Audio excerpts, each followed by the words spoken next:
Hello everyone, welcome to my class. Now today I'll be discussing about the first chapter, that is the tracing changes through 1,000 years of class 7th history.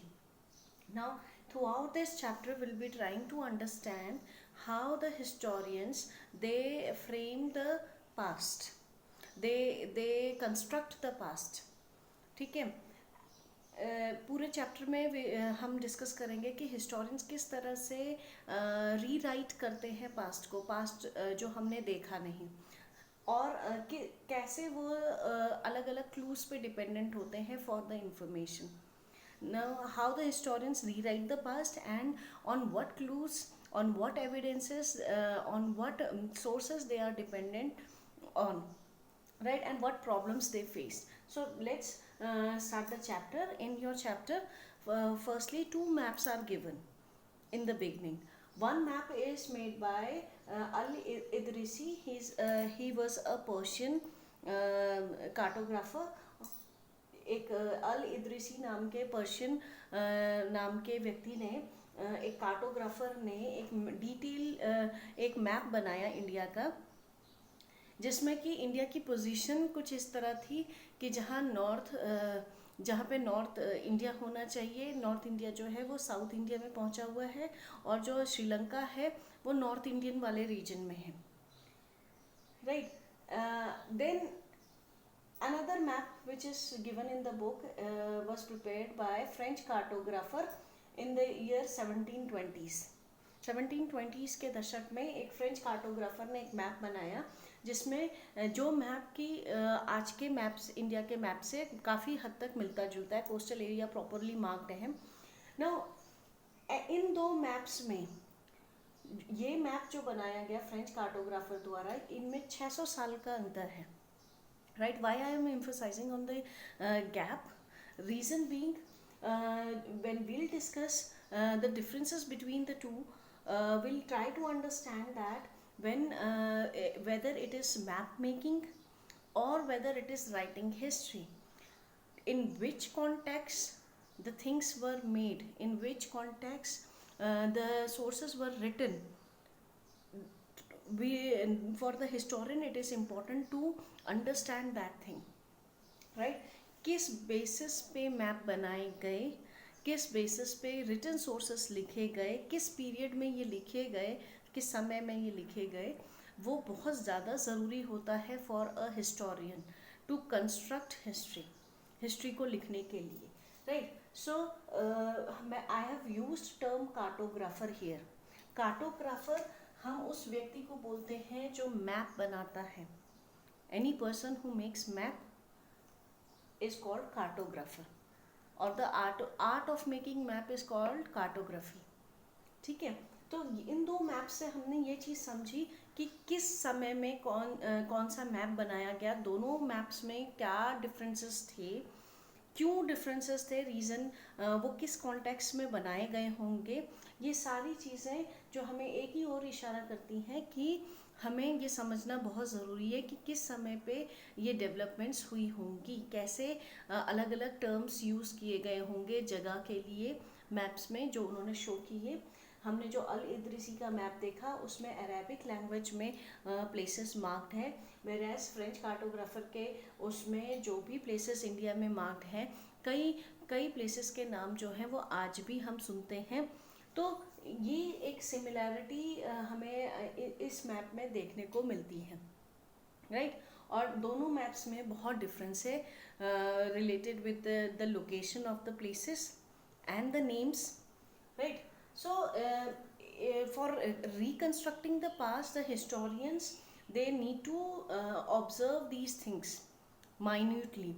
And talking about the old and new terminologies, हो सकता है जो अल इद्रीसी ने जो भी places mark किए हों उनके नाम कुछ और हों, जो फ्रेंच कार्टोग्राफर ने जो प्लेसेस मार्क किए हों उन वो ज़्यादा रीसेंट है, तो उनके नाम, उन जगहों के नाम आज भी कहीं ना कहीं हम जानते हैं. तो this is how the difference in the time actually matters a lot. साथ ही साथ हम बात करेंगे कि और क्या प्रॉब्लम हिस्टोरियंस फेस करते हैं. तो हम ओल्ड और न्यू टर्मिनोलॉजीज़ की बात करते हैं. मीन्स वर्ड एक ही है, मीनिंग अलग अलग है. Different people have used the same word for different things, right? We'll try to understand with the term Hindustan. Hindustan used by Minhaj Siraj. ये एक पर्शियन राइटर था, क्रॉनिकलर था. क्रॉनिकलर वो होते हैं जो किसी भी इंसान की ईयर वाइज हिस्ट्री लिखते हैं. इस राजा ने इतने साल में जन्म लिया, इतने साल में वो राजा बना, इतने साल में उसका शादी हुई, इतने साल में उसने इस किंगडम पे अटैक किया. सो दे right chronological history of the kings. So they are called chroniclers.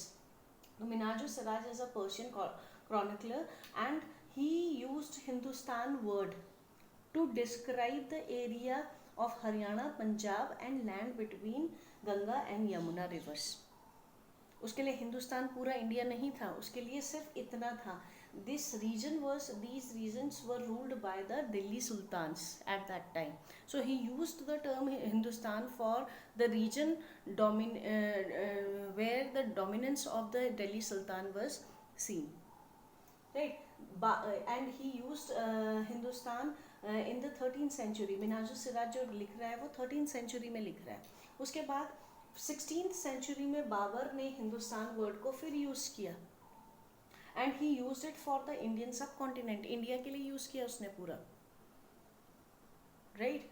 Then अमीर Khusro used word Hind in the 14th century. 14th century में अमीर खुसरो ने हिंद शब्द का प्रयोग किया, जबकि वो पूरे हिंदुस्तान की बात कर रहा था.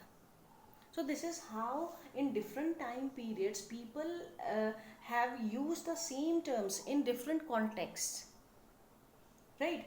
So words, vocabulary, grammar, it changes with the time, and changes in different languages also had an impact on writing histories, right? Another example which is given in the book is of word foreigner. Today we know we use foreigner word for the people who are not Indians, who doesn't belong to this nation. आज की date में हम foreigner word किन के लिए use करते हैं? जो इंडिया के नहीं हैं, जो दूसरे देशों से आए हैं हमारे देश में, उनको हम फॉरेनर्स बोलते हैं. लेकिन पहले फॉरेनर्स किन के लिए यूज़ किया जाता था? A person does not belong to same area. एक गांव में सपोज फॉरेनर कौन होगा? जो उस गांव का नहीं है, जो बाहर से आया है. मे बी एक सिटी के अंदर अगर कोई ट्राइबल पर्सन आ जाता था या फॉरेस्ट ड्वेलर आ जाता था तो उसे फॉरेनर कह देते थे. जो वहाँ का कॉमन इंसान नहीं है, बाहर से आया है, कहीं किसी दूसरी जगह से आया है, उसे फॉरेनर कहते थे. So this is how the meaning changes with time of the same word. Not only this, but many words changes with time. So all these things need to be kept in mind before writing the history of any place, of any country, and this is the task of the historians to do. So they do a minute studies of languages, words, of clues that they found, and then only they rewrite the past. So we'll be continuing with the same chapter. Please watch the next video, like, share and review this video, and subscribe my channel. Thank you.